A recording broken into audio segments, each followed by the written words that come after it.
Terima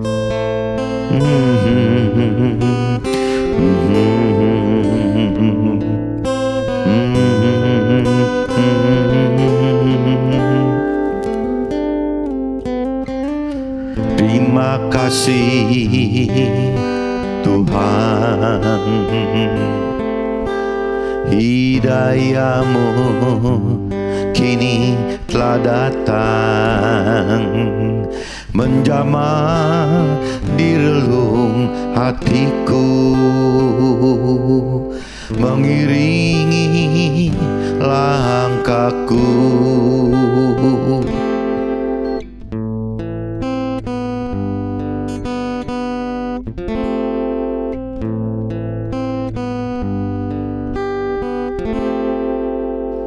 Sungguh aku bahagia,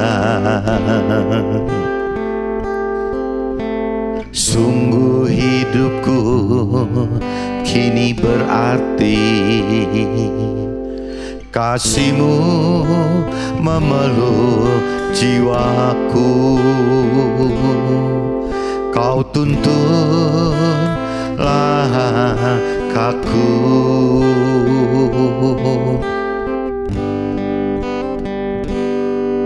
Kau maha sempurna. Terima kasih Tuhan, aku ini milik-Mu.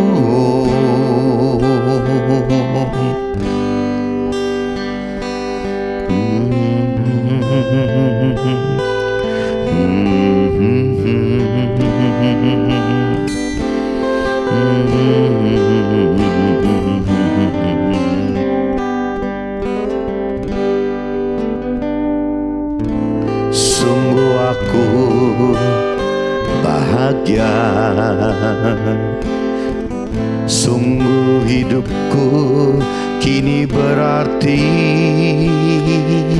kasih-Mu memeluk jiwaku,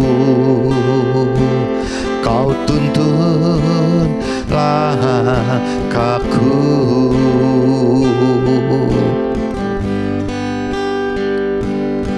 Kau maha sempurna, Kau beri keindahan-Mu.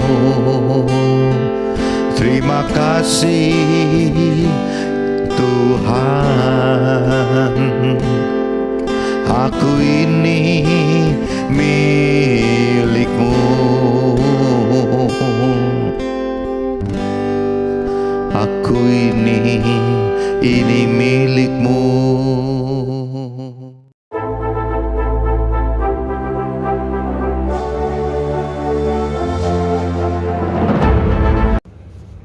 Jumpa kembali di MTD Journey Inspiration of Faith. Pagi ini saya mau coba sharingkan teman-teman dengan temanya hormati Tuhan dengan lakukan firman, tidak hanya dengan tata ibadat saja. Dari kitab 1 Samuel pasal 2 ayat 27 sampai 36 dan kitab 1 Raja-Raja pasal 31 sampai 15 teman-teman.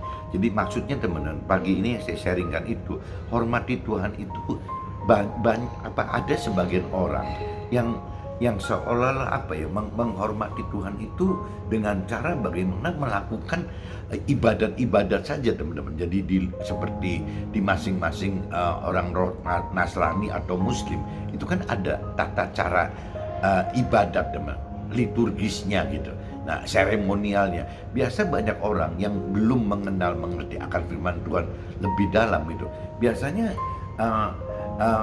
akan merasa benar-benar sudah menghormati Tuhan itu dengan cara ibadah yang sebenarnya hanya tata cara ibadat saja teman-teman.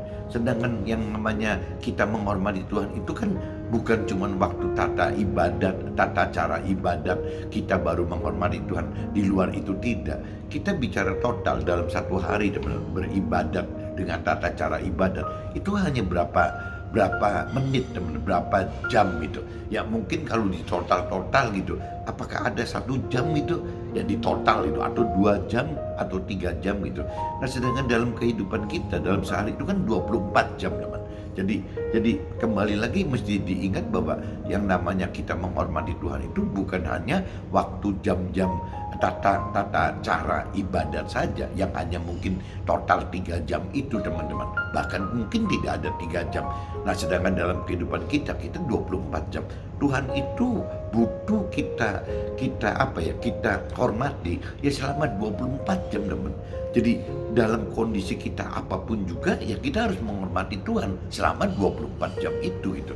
Tidak bisa kita hanya hormat kepada Tuhan waktu saat-saat tertentu saja. Ya waktu ibadat ya berarti kita hormat. Setelah ibadat kita sudah tidak anggap ada Tuhan di dalam kehidupan kita.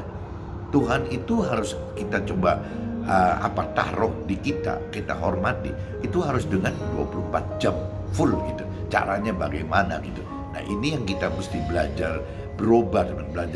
Jadi banyak sekali orang-orang yang sekarang yang sekedar dianggapnya sudah menghormati Tuhan, sudah maksimal menghormati Tuhan, bahkan sangat tertib sekali gitu dengan dia cuman jam-jam tata cara ibadat saja teman-teman. Ini yang menurut saya kurang tepat gitu. Jadi seharusnya Tuhan kan maha tahu gitu.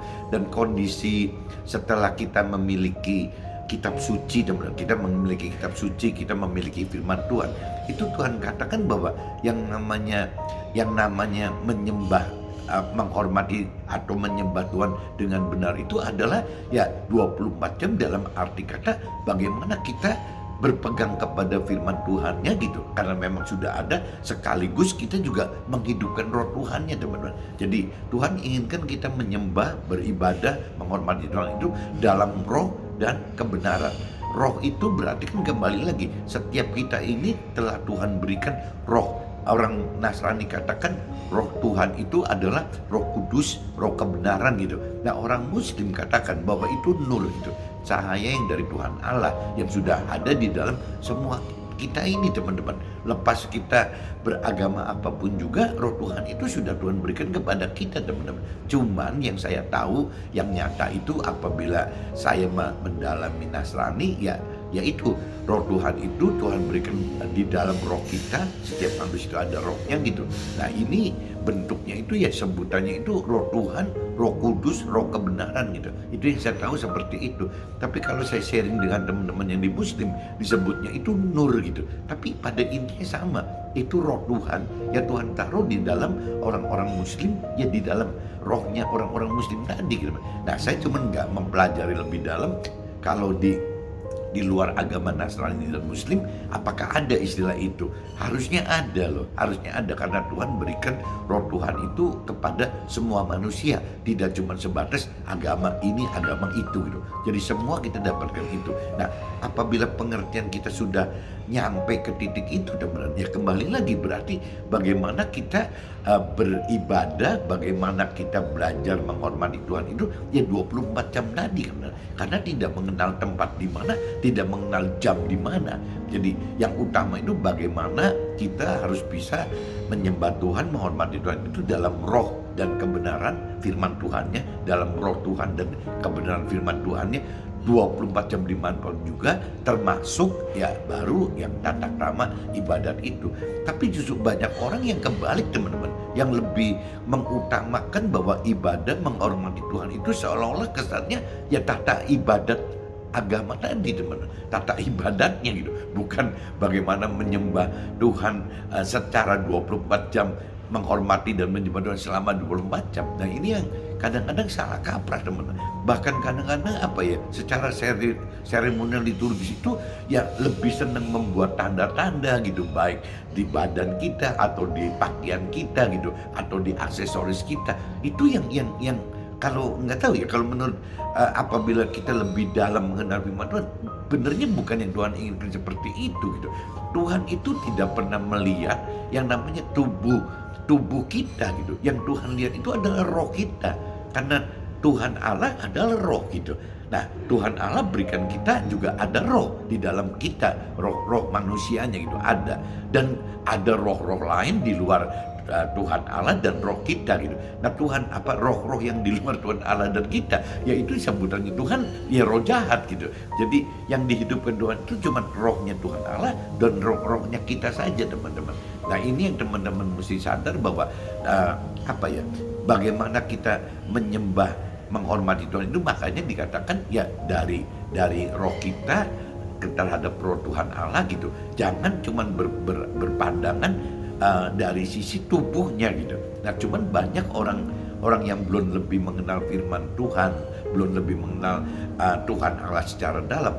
Kadang-kadang ya itu tubuhnya itu yang dijadikan satu tanda-tanda seolah-olah bahwa dia itu benar-benar menyembah Tuhan, menghormati. Sebenarnya kan bukan itu teman. Jadi kembalikan lagi bahwa Tuhan Allah itu adalah roh, Tuhan Allah itu adalah firman. Jadi kuncinya itu ya bagaimana caranya kita menghormati Tuhan, menyembah Tuhan dalam roh dan juga ya di dalam firman Tuhan itu teman.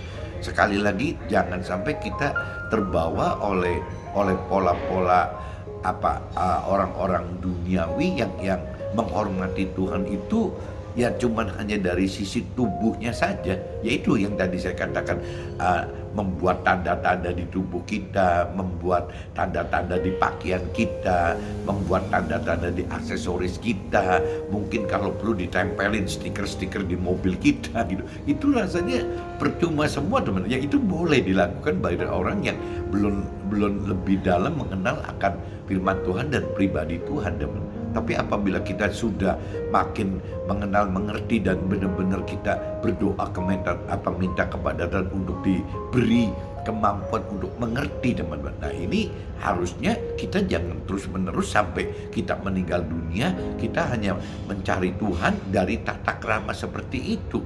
Nanti akhirnya kita nggak ketemu Tuhan teman-teman. Karena yang kita terus persembahkan, hormati Tuhan itu, ibadah itu hanya bentuknya di tubuh saja teman-teman.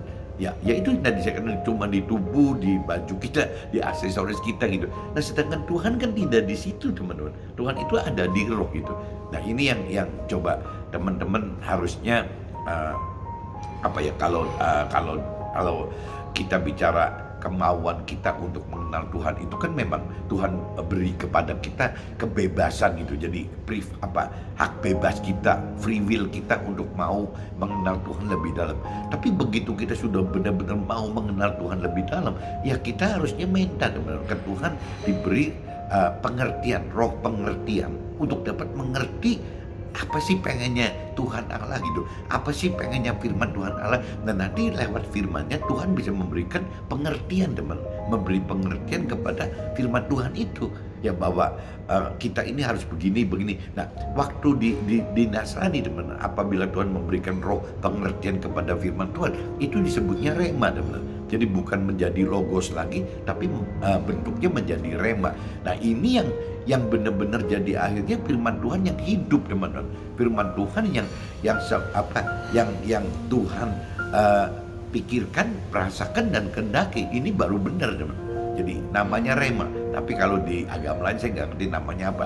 Tapi kalau di Nasrani ya firman itu bisa berarti dua teman-teman. Bisa berarti logos dalam arti kata hanya tertulis saja secara hukum-hukum formal aja gitu. Tapi bisa juga apabila roh Tuhan itu disertai dengan kuasa Tuhan gitu, ya itu akan menjadi rema teman, akan jadi powerful gitu.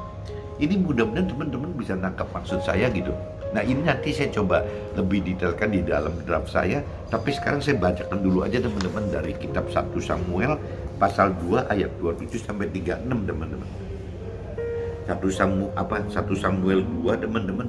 Coba teman-teman cari 1 Samuel 2 ayat 27 sampai ke 36. Nubuat tentang Eli dan kaum keluarganya.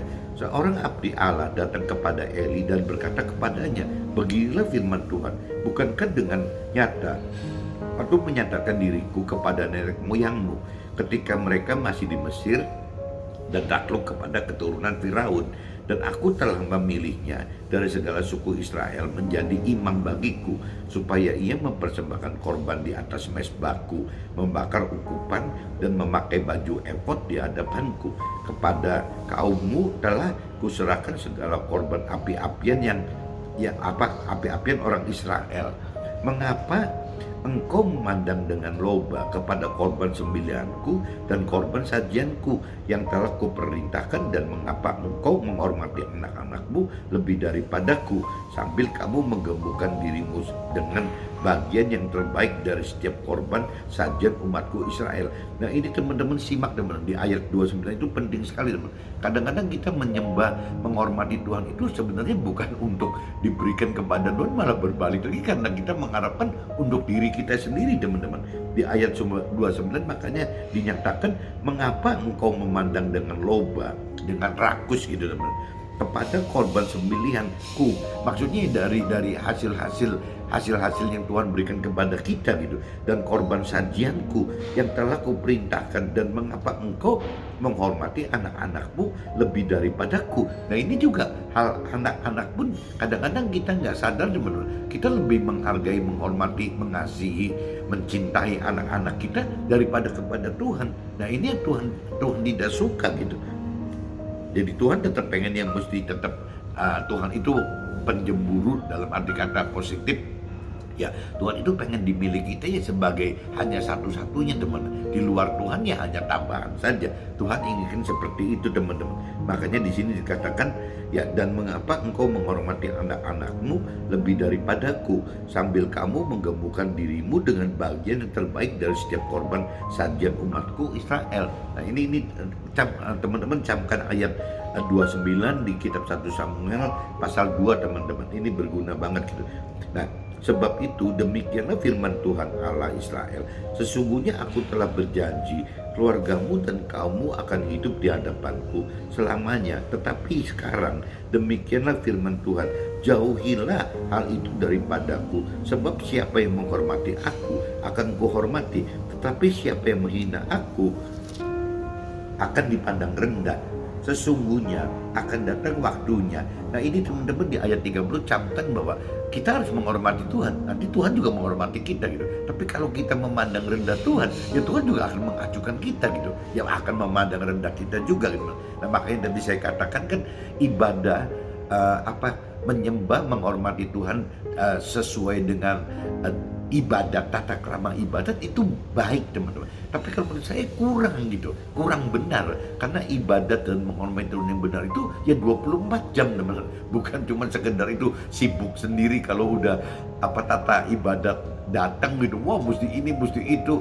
Itu sebenarnya Tuhan nggak lihat itu teman-teman. Tuhan itu nggak terlalu lihat itu gitu. Jadi hal tata krama ibadat itu baik gitu. Tapi kalau bicara mau lebih benar gitu, ya harus 24 jam teman.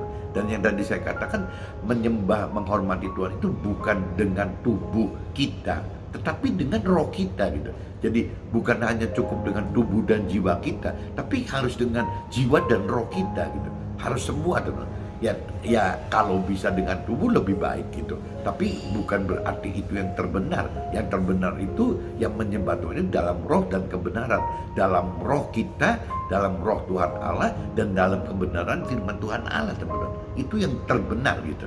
Jadi teman-teman jangan merasa kalau sudah melakukan menyembah atau menghormati Tuhan dengan hanya sebatas tata krama ibadat itu merasa sudah maksimal. Nggak bakal bisa ketemu Tuhan langsung teman-teman apabila hanya berhenti di situ aja gitu. Ya tata krama ibadat perlu, tapi bukan berhenti di situ. Jadi kita mesti belajar terus sampai 24 jam kita benar-benar menyembah dan menghormati Tuhan selama 24 jam. Ya kalau kita sudah Tuhan ada di dalam kita, sebenarnya ya tata krama ibadat itu cuma sebagai tata krama ibadat gitu. Kalau memang kita bisa ya kita lakukan, kalau nggak bisa ditunda pun Tuhan juga nggak terlalu keberatan gitu. Yang penting kan bagaimana kita yaitu dalam keseharian kita 24 jam itu yang lebih penting teman-teman. Ya kalau tata ibadat itu yang tadi saya katakan paling berapa lama sih dalam satu hari gitu. Ya tidak mungkin selama 24 jam, tapi kalau kita hidup setiap saat bersama roh dan kebenaran Tuhan, firman Tuhan, dalam melakukan firman Tuhan, itu 24 jam teman-teman. Jadi ini yang ayat 30 itu penting banget teman-teman. Jadi bagaimana kita jangan sampai menghina Tuhan, karena Tuhan bisa menghina kita, bahkan bisa merendahkan kita gitu. Sesungguhnya akan datang waktunya bahwa aku akan mematahkan tangan kekuatanmu dan tangan kekuatan kaummu, sehingga tidak ada seorang kakek dalam keluargamu. Maka engkau akan memandang dengan mata bermusuhan kepada segala kebaikan yang akan kulakukan kepada Israel, dan dalam keluargamu takkan ada seorang kakek untuk selamanya. Tetapi seorang daripadamu tidak kulenyapkan dari lingkungan mesbahku, akan membuat matamu rusak dan jiwamu merana. Segala tambahan keluargamu akan mati oleh pedang lawan. Inilah yang akan menjadi tanda bagimu, yakni apa yang akan terjadi kepada kedua anakmu itu, Hofni dan Pinehas. Pada hari yang sama keduanya akan mati, dan aku akan mengangkat bagiku seorang imam kepercayaan yang berlaku sesuai dengan hatiku dan jiwaku, dan aku akan membangunkan baginya keturunan yang teguh setia, sehingga ia selalu hidup di hadapan orang yang kuurapi. Kemudian siapa yang masih tinggal hidup dari keturunanmu akan datang sujud menyembah kepadanya, meminta sekeping uang perak atau sepotong roti, dan akan berkata, tempatkanlah kiranya aku dalam salah satu golongan imam itu, supaya aku dapat makan sekerat roti.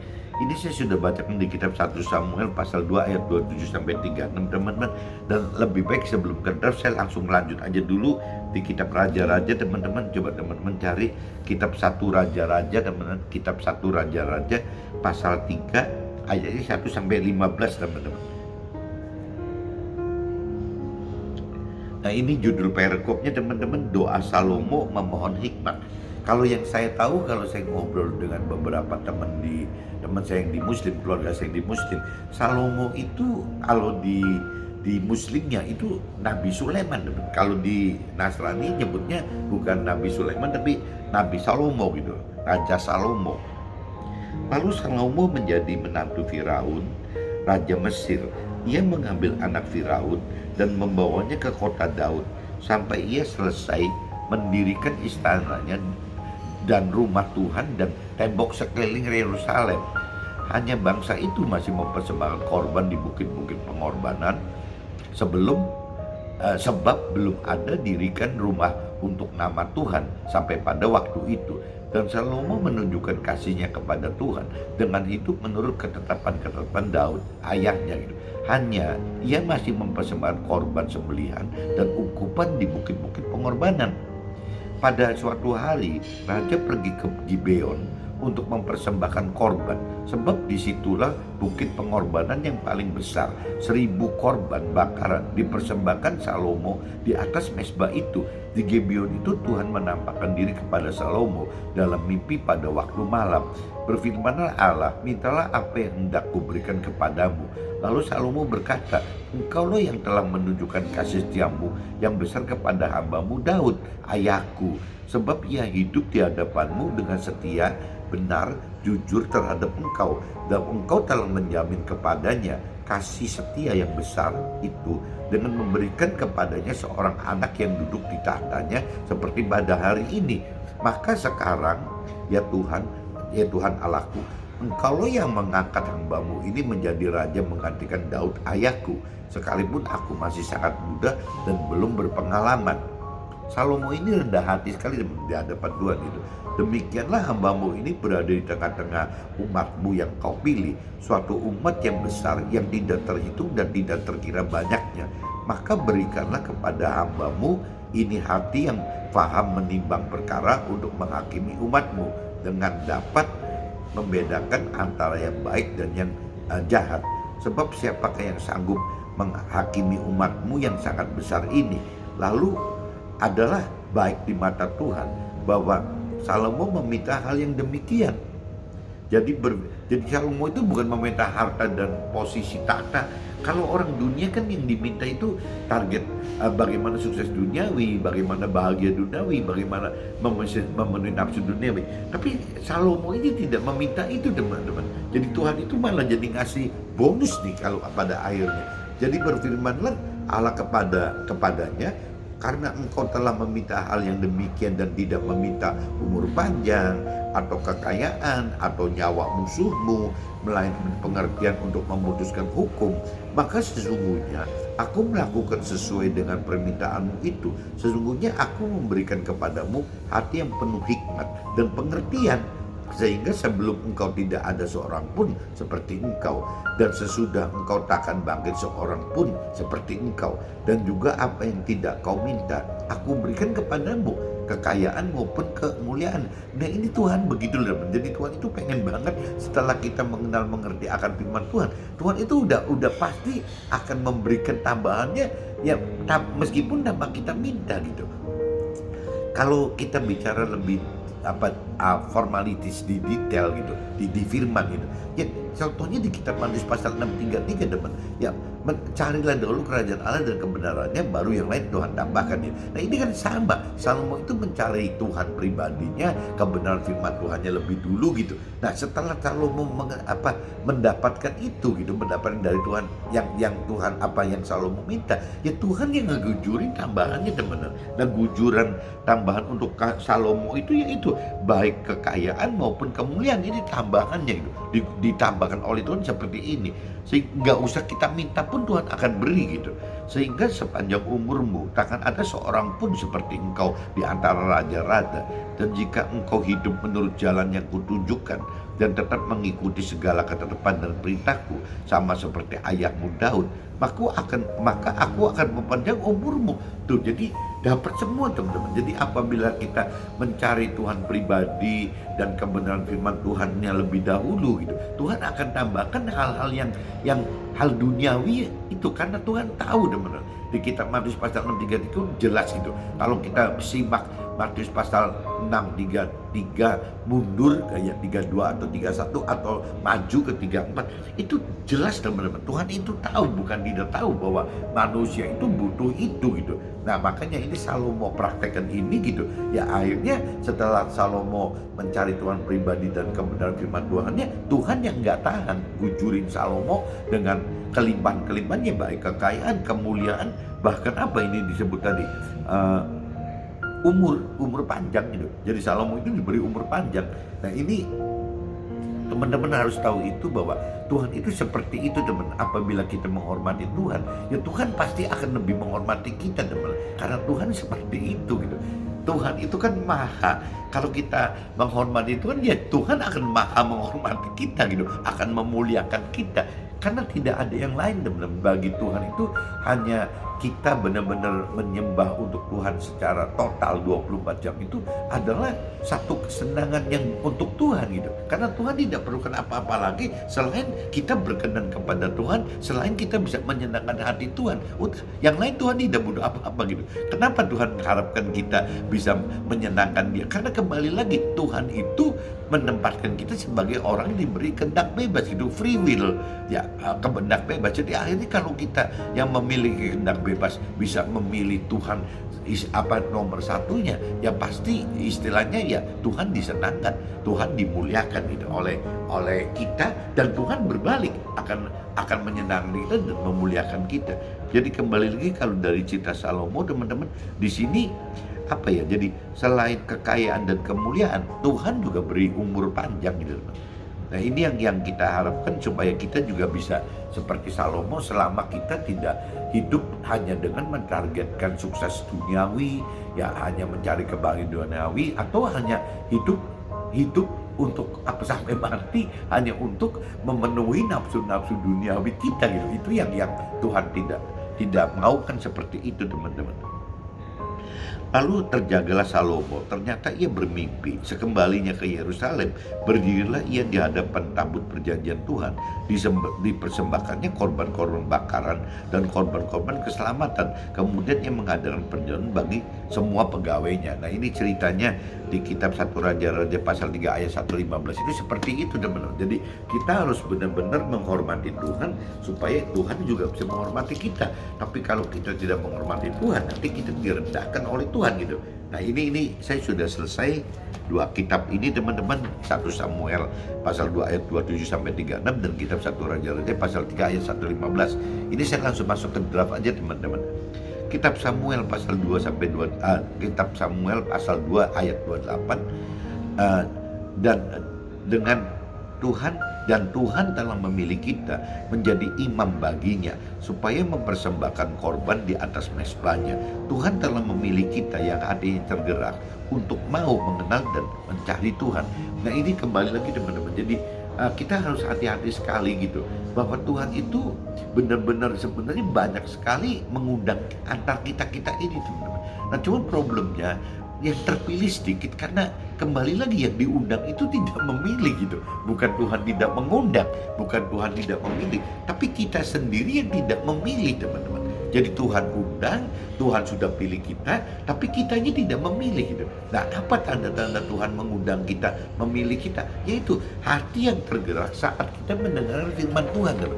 Jadi waktu kita mendengar firman Tuhan, tidak setiap saat hati kita tergerak gitu. Jadi bagi kita yang hatinya tergerak mendengar firman Tuhan untuk bisa mau lebih mengenal Tuhan, lebih mau mengenal firman Tuhan, nah itu tanda-tanda bahwa kita itu diundang dan dipilih teman-teman. Nah, tinggal respon kitanya mau berbalik benar-benar cari Tuhan tidak, ya cari kebenaran firman Tuhan tidak. Itu teman-teman yang dimaksud itu.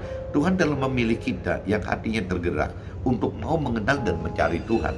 Kitab Samuel pasal 2 ayat 29, Tuhan pertanyakan mengapa kita memandang loba, maksudnya memandang rakus gitu, kepada hal duniawi yang Tuhan janjikan. Bahkan kita lebih mengasihi dan hormati anak-anak kita lebih daripada Tuhan, sambil kita fokus targetkan hidup dengan sukses dan kebahagiaan serta penuhi nafsu duniawi.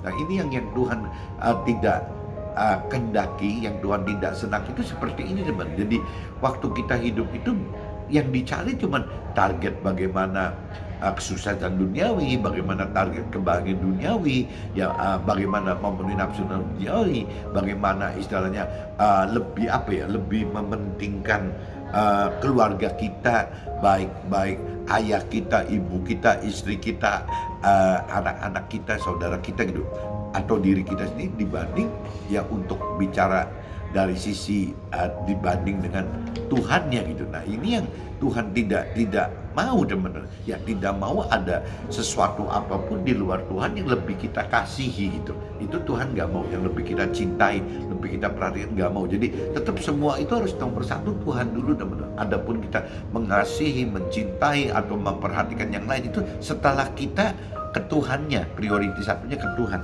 Itu seperti itu teman-teman. Tuhan janjikan keselamatan kekal dan damai sejahtera dalam hidup kita selama kita jauhi hal yang tidak berkenan baginya. Siapa yang menghormati Tuhan akan Tuhan hormati, tapi yang menghina Tuhan ya akan dipandang rendah. Itu dalam kitab 1 Samuel pasal 2 ayat 30 nyatakan begitu teman-teman. Siapa yang menghormati Tuhan akan Tuhan hormati, tapi siapa yang menghina Tuhan akan dipandang rendah. Itu yang mesti kita harus hati-hati teman-teman. Kitab 1 Raja-Raja pasal 3 ayat 5, berfirmanlah Tuhan, mintalah apa yang hendak kuberikan padamu. Janji Tuhan akan terus berlanjut kepada keturunan kita, dan Daud sampai kepada Salomo anaknya. Jadi kalau cerita di kitab 1 Raja-Raja 3 sampai ayat 1 Raja-Raja pasal 3 ayat 5, ini nyata sekali teman, bahwa janji Tuhan itu tidak berhenti cuma di kita teman-teman, berlanjut kepada keturunan. Nah, ini terbukti waktu Tuhan janji kepada Raja Daud gitu, ini berlanjut ke Raja Salomo, ke Nabi Sulaiman itu gitu. Jadi memang janji Tuhan itu tidak hanya dipanen oleh kita, ya oleh turunan kita juga. Bahkan selama turunan kita tetap melakukan perintah peraturan firman Tuhan, ya terus aja akan berlanjut seperti itu teman-teman. Kecuali kalau turunan kita ya berhenti gitu, tidak melakukan apa yang Tuhan perintah dan peraturkan. Nah, itu makanya tugas kita sebagai orang tua itu bagaimana kita harus menuntun anak-anak kita, turunan kita. Syukur-syukur kalau bisa sampai ke cucu kita itu bagaimana dia menuntun hidup di dalam kebenaran firman Tuhan teman. Supaya apa yang Tuhan janjikan kepada kakek nenek kita, kepada orang tua kita, kepada anak kita, kepada cucu itu Tuhan pengen berlanjut teman-teman. Ya syaratnya begitu. Ya harus bagaimana ya bisa kita dalam hidup itu turunan kita itu dituntut untuk bisa mengenal mengerti akan firman Tuhan dan juga berani melakukan firman Tuhan supaya ya jadi berkat Tuhan itu baik duniawi rohani itu berlanjut teman-teman, tidak berhenti hanya di kita gitu. Kitab 1 Raja-Raja pasal 3 ayat 13, dan juga apa yang tidak kau minta Tuhan berikan kepada Salomo, kepada kita gitu, baik kekayaan maupun kemuliaan, bahkan umur panjang itu kan ya, sehingga sepanjang umurmu Tuhan ada seorang pun seperti engkau di antara raja-raja itu gitu, sehingga sepanjang umurmu takkan ada seorang pun seperti engkau di antara raja-raja. Jadi memang Salomo itu kita ini teman-teman, apabila kita memang menghormati Tuhan, mengasihi Tuhan nomor satu gitu tanpa ada bandingannya, ya Tuhan akan menghormati kita gitu, ya Tuhan juga akan mengasihi kita, bahkan Tuhan akan memenuhi semua kebutuhan kita, bukan cuman hikmat dan pengertian aja yang seperti Salomo alamin, tapi kita juga jadi mendapat kekayaan, kemuliaan, bahkan umur panjang teman. Segala-galanya itu Tuhan berikan kepada kita teman-teman. Bahkan kata firman Tuhan sampai sepanjang umurmu takkan ada seorang pun seperti engkau di antara raja-raja. Coba bayangkan, Salomo itu tidak ada orang yang bisa seperti Salomo gitu. Ya kita juga coba belajar seperti Salomo gitu. Tuhan akan memberikan lebih dari yang kita minta, yang kita sudah dapatkan, apa yang Tuhan kehendaki dan rancangan bagi kita. Jadi Tuhan itu apabila kita sudah mencari pribadi Tuhan dan kebenaran firman Tuhan, Tuhan akan tambahkan yang tadi teman. Jadi yang jelas Tuhan cantumkan di firman Tuhan untuk Salomo. Yang pertama jelas kekayaan, kedua kemuliaan, dan yang ketiga umur panjang teman. Ini tanpa Salomo minta, tanpa kita minta, apabila kita sudah melakukan firman Tuhan seperti raja kehendak Tuhan, seperti jadi menghormati Tuhan, yang tadi dikatakan menyembah Tuhan dalam kondisi 24 jam, itu tanpa kita minta pun, tambahan itu akan datang sendiri. Namanya juga tambahan teman, tidak perlu mencari gitu. Tambahan itu akan datang sendiri berupa apa? Yaitu hal-hal duniawi. Kalau zaman dulu ada sebutan makan, minum, dan pakaian. Tapi kalau zaman sekarang Tuhan kan tahu teman-teman bahwa yang kita butuhkan itu kan kekayaan, kemuliaan, dan umur panjang. Itu yang Tuhan berikan kepada kita sebagai pelaku firman Tuhan, yang tadi saya katakan, jangan cuma waktu jam-jam ibadat agama saja gitu. Ya kita benar-benar menghormati Tuhan, mengasihi Tuhan, melakukan firman Tuhan itu selama 24 jam. Jangan terkunci oleh jam ibadat gitu. Banyak sekali teman-teman saya yang cuma sekedar begitu aja teman-teman. Jadi kalau bicara ritual agama atau jam-jam ibadat agama itu benar-benar seperti itu yang the best gitu, yang paling penting, yang paling pentingnya gitu. Padahal bukan itu kan. Yang the best itu ya dalam keseharian itu teman-teman. Kita jangan sampai terkunci oleh tata krama agama, tata krama ibadat gitu. Ya kita dengan Tuhan itu 24 jam kita ibadah itu. Selama kita bareng Tuhan kita ibadat, dan ibadat kita itu ada di dalam roh kita teman-teman. Kitab 1 Samuel pasal 2:30 teman-teman. Kitab Samuel pasal 2 ayat 30. Siapa yang hormati aku akan kuhormati. Ya hormati Tuhan adalah apa yang kita lakukan dalam keseharian hidup kita, bukan hanya tata cara ibadat saja gitu. Nah ini yang saya tekankan pagi ini teman-teman. Nah ini saya mau sharingkan teman-teman. Jadi kemarin saya dari Cirebon perjalanan ke Surabaya teman-teman. Kebenaran ada informasi, dan mungkin saya juga ngerti apa Tuhan memang akan membukakan satu peluang untuk mengakuisisi satu perusahaan yang memang sebenarnya bagus, tapi karena mungkin owner lamanya sibuk dan mungkin ngelola perusahaan yang terlalu besar, akhirnya jadi perusahaan ini terlantar teman-teman, agak terlantar gitu. Nah kebenaran yang tersisa ini sudah pasif ya, perusahaan ini sudah pasif sekali gitu selama 2 tahun belakangan ini.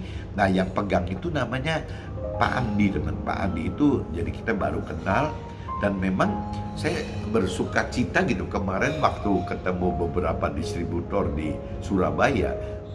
Beberapa distributor menyatakan bahwa Pak Andi ini orang yang baik gitu, orang yang takut akan Tuhan gitu. Jadi cuman saya perhatikan gitu, ya memang Pak Andi orang baik, orang yang mampu, punya integritas, punya ketangkasan, punya ketangguhan.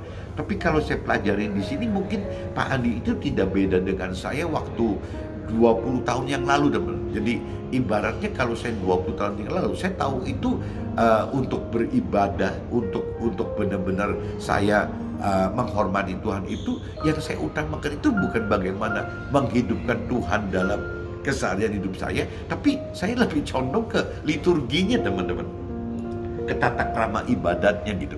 Jadi kebenaran di yang saya anut itu tata krama itu masih kental sekali gitu. Jadi akhirnya umat jemaat itu dididik untuk seperti itu, teman-teman.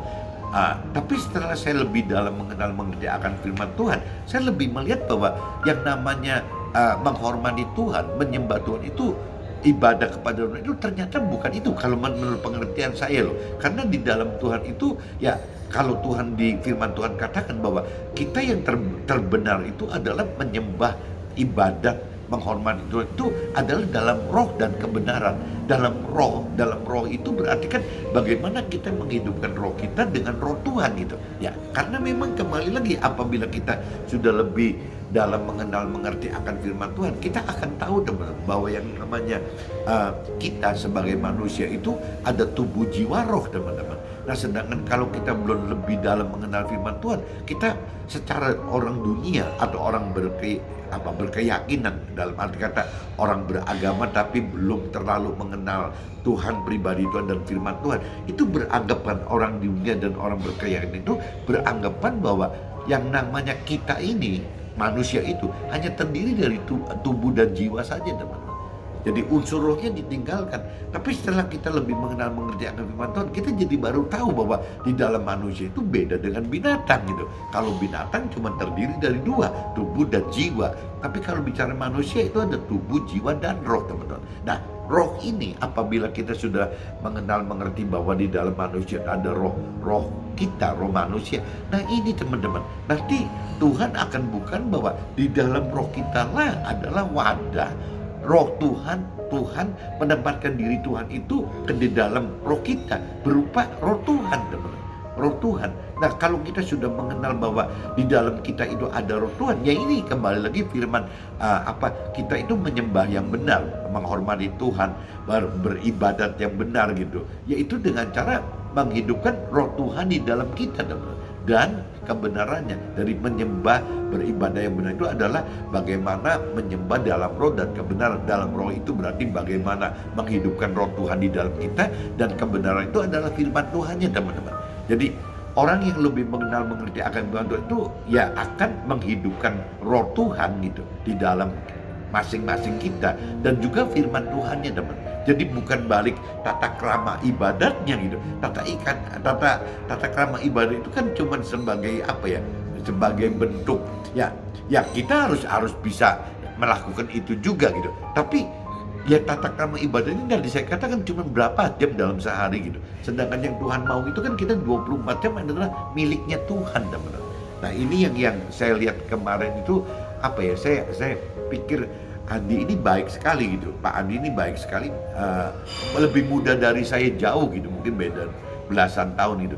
Nah, saya cuma mikir iya ya, Pak Andi yang sekarang lakukan di Pandi itu baik, tapi kalau menurut saya bukan yang terbenar gitu. Jadi sudah yang terbaik, yang terbaik gitu. Tapi bukan yang benar atau terbenar. Karena kalau memang Pak Andi ini mau lebih gitu, lebih menghormati Tuhan, lebih menyembah Tuhan, lebih beribadat kepada Tuhan, lebih mengandalkan Tuhan gitu, lebih bersandar kepada Tuhan. Ya rasanya tidak cuma cukup dengan yang begitu, teman-teman.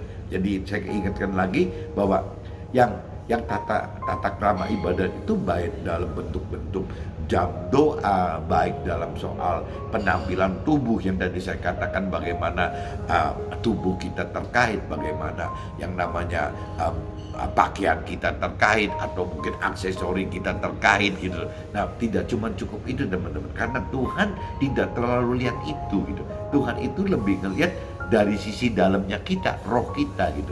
Karena apa? Karena Tuhan itu, Tuhan Allah ada roh gitu. Ya Tuhan itu bukan tubuh dan jiwa, tapi Tuhan Allah itu adalah lebih condong ke arah jiwa dan roh, bukan ke tubuh, teman-teman. Makanya kita tidak bisa melihat Tuhan Allah karena Tuhan itu bentuknya roh. Nah, satu-satunya jalan apabila kita ingin berkomunikasi dengan Tuhan lebih bagus gitu, lebih baik dan lebih benar, ya kembali lagi teman-teman, bisa nggak kita istilahnya menghormati Tuhan, menyembah Tuhan, berkomunikasi dengan Tuhan dalam bentuk roh dan kebenaran, bukan dalam bentuk tubuh dan jiwa gitu, dalam bentuk-bentuk ritual hanya agama saja. Jadi saya tetap katakan bahwa ritual atau tata krama ibadat agama itu nggak apa-apa teman-teman, ya kita lakukan saja, tapi bukan yang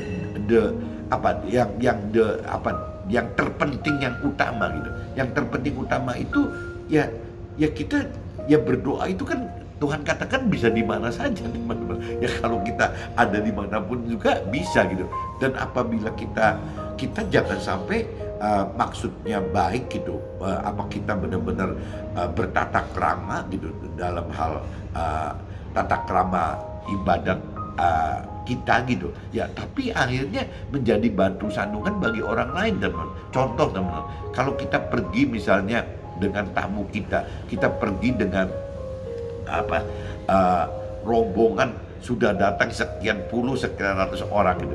Nah kalau sekarang misalnya saya di Nasrani setiap hari Minggu ada acara, nanti teman-teman nanti satu bus tunggu saya mau ikut liturgi dulu, rasanya kan jadi batu sandungan teman-teman. Kalau misalnya teman-teman saya di dalam bus itu tidak semuanya Nasrani, ya apa mesti menunggu saya gitu, yang harus liturgi dulu? Rasanya kan tidak perlu begitu. Tuhan kan tahu itu gitu. Ya saya menghormati Tuhan itu bisa juga dalam bentuk saya juga menghormatin keluarga dan teman saya di dalam satu bus itu. Di pengertian saya seperti itu loh teman-teman. Kayaknya saya tidak mau jadi batu sandungan. Tuhan juga tidak mau kita jadi batu sandungan gitu. Ya untuk hal-hal seperti ini, ya urusan ibadah itu kan ada di hati kita. Jadi ngomong kasarnya kalau kita tidak ikut liturgi hari Minggu, saya gabung di dalam bus itu, ya saya berdoa kepada Tuhan dari dalam bus itu aja rasanya sudah lebih benar teman-teman. Saya lebih menghormati mengasihi teman-teman satu bus saya yang belum tentu agamanya semua sama Nasrani dengan saya gitu. Ya saya lebih menghormati itu dan Tuhan lebih suka itu teman-teman.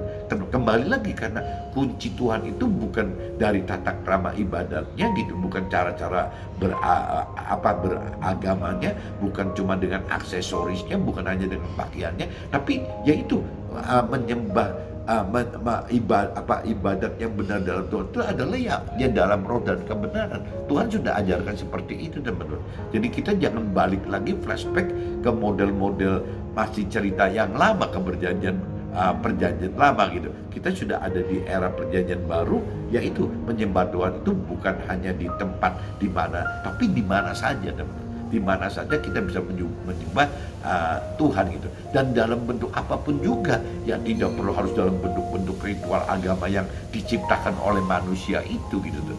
Ya kuncinya itu teman-teman. Jadi saya kembali lagi, ya mudah-mudahan perjalanan saya yang kali ini ke Surabaya itu bisa menjadi berkat buat orang banyak teman-teman. Karena kalau memang perusahaan ini yang sudah ditelantarkan 2 tahun ini bisa dikelola oleh kita dan oleh Pak Andi dengan benar, ya akan menjadi berkat buat orang banyak lagi teman. Nah ini lebih penting teman-teman daripada kita targetkan bahwa dengan kita akuisisi perusahaan ini jadi akhirnya kita bisa mendapatkan berkat duniawi gitu. Kalau bagi saya yang penting sekarang itu bukan berkat duniawi. Kalau memang Tuhan kehendaki bahwa akuisisi ini adalah untuk kita, untuk Pak Andi juga gitu, ya mudah-mudahan ini jadi berkat orang banyak, karena jadi akhirnya bisa hidup lagi dan bisa jadi timbul banyak orang yang bisa aktif dalam usaha yang sudah sudah ditinggalkan 2 tahun ini teman-teman. Saya cuma mengharapkan itu gitu. Jadi kembali lagi ya kita juga harus belajar bagaimana apabila kita sudah lebih dalam mengerti akan firman Tuhan, lebih mengerti maksud-maksud pribadi Tuhan gitu. Ya kunci satu teman, kita bukan tugasnya bagaimana menomorsatukan sukses duniawinya, ya bahagia duniawinya, pemenuhan nafsu-nafsu duniawinya gitu. Tapi Tuhan lebih lebih inginkan kita bagaimana istilahnya kita mendapatkan keselamatan akhirat, ya kita bagaimana mendapatkan damai sejahtera di dalam akhirat, bagaimana kita menjadi keluarga Tuhan di dalam surga gitu, di dalam akhirat. Itu yang Tuhan inginkan itu teman, bukan yang tadi gitu. Nah, kembali lagi, cuman Tuhan juga tidak menolak seperti tadi ceritanya Salomo tadi gitu ya, bukan menolak istilahnya, tidak memberikan anti kekayaan, anti kemuliaan, anti umur panjang, bukan begitu teman-teman. Tuhan sangat berkepentingan dengan itu. Tapi kembali di kitab Matius pasal 6:33 bahwa carilah dahulu pribadi Tuhan dan firman Tuhannya dulu, supaya jangan sampai nanti kita Tuhan gujuri dengan berkat duniawi berupa kekayaan, kemuliaan dan umur panjang, akhirnya kita malah lupa teman-teman. Lupa bahwa tujuan utama kita ya bukan tinggal di dunia yang fana ini, yang sementara ini. Justru Tuhan pengen kan bagaimana kita ya berpindah gitu dari dunia yang fana ini kepada ya kekekalan teman di akhirat, di dalam surga yang kekal itu. Nah, dunia ini adalah tempat belajar, tempat proses kita, dan proses kita ya untuk bisa di akhirat itu, di alam kekal itu masuk kemana gitu. Kalau kita tidak melakukan firman Tuhan, ya pasti masuk neraka. Tapi kalau kita bisa melakukan firman Tuhan, ya kita masuk surga. Nah cuman kembali lagi di dalam surga pun kita mau sebagai apa? Kalau bicara kita pengen cuma sebagai orang baik, ya cuma rata-rata menjadi rakyat jelata dalam surga atau menjadi warga surga biasa saja. Tapi kalau kita misalnya istilahnya kita ingin masuk dalam ranah kehendak Tuhan, ya Tuhan itu menghendaki kita tidak berhenti cuma menjadi warga surga atau rakyat jelata dalam surga, tapi Tuhan pengen kita itu menjadi keluarganya Tuhan di dalam surga, yang memimpin warga surga dan rakyat jelata surga ini teman. Caranya bagaimana? Ya tidak hanya melakukan firman Tuhan. Melakukan firman Tuhan adalah jaminan untuk masuk, lepas dari neraka, masuk ke dalam surga gitu, sebagai warga surga, sebagai rakyat jelata dalam surga. Tapi Tuhan inginkan kita ini sempurna teman-teman, serupa dengan Nabi Isa sebagai sulung kita untuk bisa menjadi keluarga surga yang memimpin warga surga atau rakyat jelata dalam surga ini teman-teman. Nah ini yang iblis sangat takutkan teman-teman. Apabila kita sudah dalam posisi ini, kita benar-benar sudah punya masuk dalam ranah kehendak Tuhan, ini yang iblis akan dirugikan di dalam dunia ini teman-teman. Nah ini yang kita mesti pelajari seperti itu teman. Jadi kembali lagi teman-teman, hormati Tuhan dengan lakukan firman, tidak hanya dengan tata ibadah saja. Ini yang paling penting. Mudah-mudahan teman bisa tangkap ini, dan khususnya buat Pak Andi, mudah-mudahan bisa tangkap maksud saya pagi ini. Oke Pak Andi, see you, bye-bye.